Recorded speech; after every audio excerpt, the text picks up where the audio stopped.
नमस्कार दोस्तों। आज हम देखेंगे भारतीय संविधान की विशेषताएं जो इम्पोर्टेंट हैं। सिर्फ उन्हीं को हमने लिया है जो बार बार एग्जाम में पूछा जाता है। चलिए शुरू करते हैं दोस्तों। जैसे आप पहले देख सकते हैं कि जो संविधान हमारे राष्ट्र का उल्लेख किन नामों से किया गया है।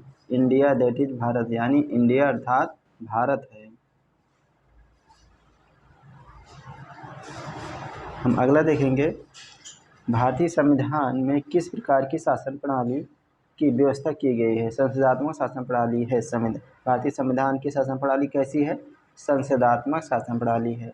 संसदात्मक शासन व्यवस्था में विधायिका का कार्यपालिका पर नियंत्रण होता है।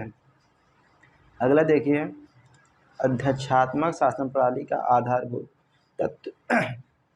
तत्व क्या है? एकल कार्यपालिका है। भारत की संसदीय शासन प्रणाली ब्रिटेन की संसदीय शासन प्रणाली के मध्य अंतर क्या है? जो न्यायिक समीक्षा है वही भारत और ब्रिटेन की संसदीय प्रणाली में अंतर करता है, न्यायिक समीक्षा। अगला हम देखेंगे, भारत का संविधान परिसंघीय है या किससे निर्धारित होता है? केंद्र और राज्य के मध्य शक्तियों के वितरण से।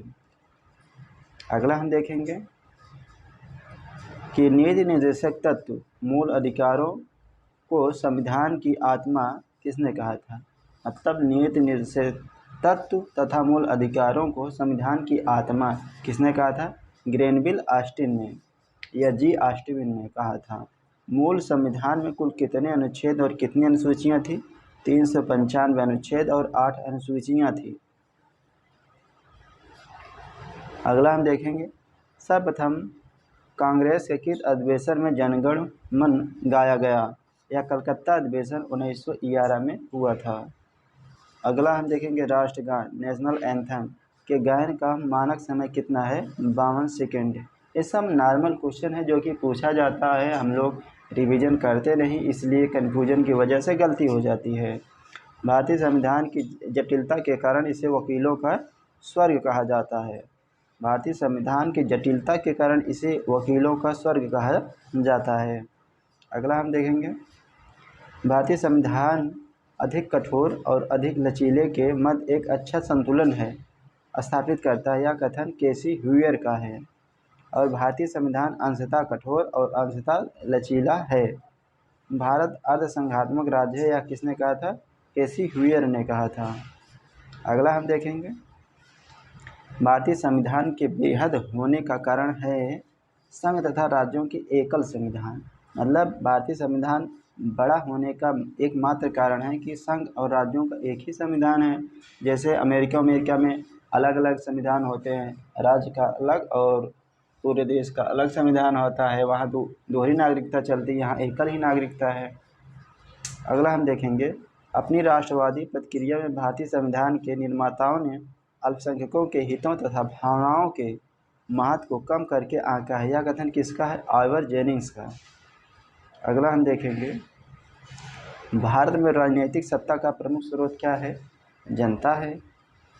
कोई भी संविधान कितना भी अच्छा क्यों न हो, यदि उसे क्रियान्वित करने वाले बुरे व्यक्ति हैं तो संविधान भी बुरा हो जाएगा।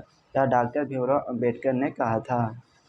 अगला हम देखेंगे, भारतीय संविधान को संघात्मक तंग ढांचे में नहीं ढाला जा सकता है, यह भीमराव अंबेडकर ने कहा था। भारत की स्वतंत्रता के बाद भारतीय राष्ट्रीय कांग्रेस को एक राजनीतिक दल के रूप में भंग कर दिया जाना चाहिए, यह महात्मा गांधी ने कहा था। अगला हम देखेंगे, भारतीय संघवाद को सहकारी संघवाद किसने कहा था? ग्रेनविल ऑस्टिन ने। अध्यक्षात्मक शासन प्रणाली में कार्यपालिका की मरम्मत की समस्त शक्तियाँ किसमें निहित होती हैं? राष्ट्रपति में। जो अध्यक्षात्मक शासन प्रणाली होती है उसमें कार्यपालिका की समस्त शक्ति राष्ट्रपति में निहित होती है, जैसे अमेरिका में है। मौलाना अबुल कलाम आज़ाद ने संविधान में वयस्क मताधिकार की आयु कितनी निर्धारित की थी? 15 वर्ष के लिए स्थगित करने की बात की गई थी। भारत का राष्ट्रीय पशु बाघ है तो जानते हैं। राष्ट्रीय फूल कमल है। राष्ट्रीय पक्षी मोर है। और राष्ट्रीय ध्वज में कितनी तिलियां हैं? 24 तिलियां हैं जो कि नीली कलर की हैं। अगला हम देखेंगे, भारतीय संविधान के अंतर्गत सिविल प्रक्रिया संहिता किस सूची के अंतर्गत आता है? समवर्ती सूची के अंतर्गत आता है। जनसंख्या नियंत्रण और परिवार नियोजन तथा आपराधिक मामले भारतीय संविधान की समवर्ती सूची में सम्मिलित हैं। शिक्षा, जो शिक्षा है यह समवर्ती सूची का विषय है। अगला हम देखेंगे, शिक्षा प्रारंभ में राज्य सूची का विषय था। 42वें संविधान संशोधन 1976 के द्वारा यह समवर्ती सूची में स्थानांतरित कर दिया गया। भूमि सुधार यह राज्य सूची का विषय है। रेलवे पुलिस ये भी राज्य सूची का विषय है। अगला हम देखेंगे आर्थिक नियोजन, जो आर्थिक नियोजन है यह समवर्ती सूची का विषय है। और कृषि भारतीय संविधान के किस सूची से है? राज्य सूची। और पंचायती राज राज्य सूची से।